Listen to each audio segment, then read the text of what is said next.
అందరికీ నమస్కారం. నాకు ఈ కోపం అనేది సహజంగా రాదండి.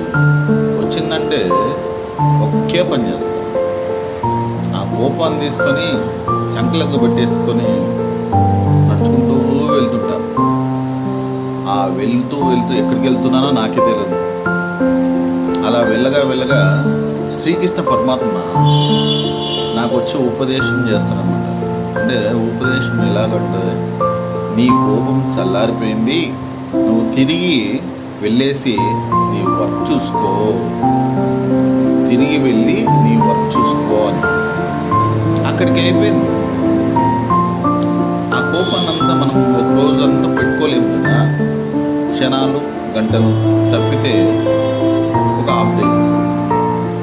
మరి దేవుడును ఉపదేశం చేసినప్పుడు ఆ ఉపదేశాన్ని మనం తీసుకొని ముందుకు వెళ్ళిపోవాలి.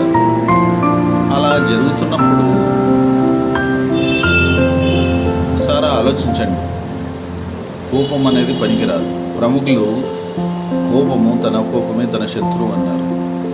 కాబట్టి పెద్ద ప్రముఖులు ఎంతో జ్ఞానంతో వారు ముందుకెళ్తున్నారు, ఆనందంగా అద్భుతంగా రాణిస్తున్నారు.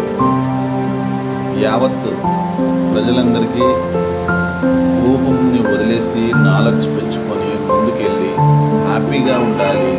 ముఖ్యంగా అమ్మా నాన్నలతోటి, భార్య బిడ్డలతోటి, అందరితోటి మంచిగా ప్రేమగా ఉండాలని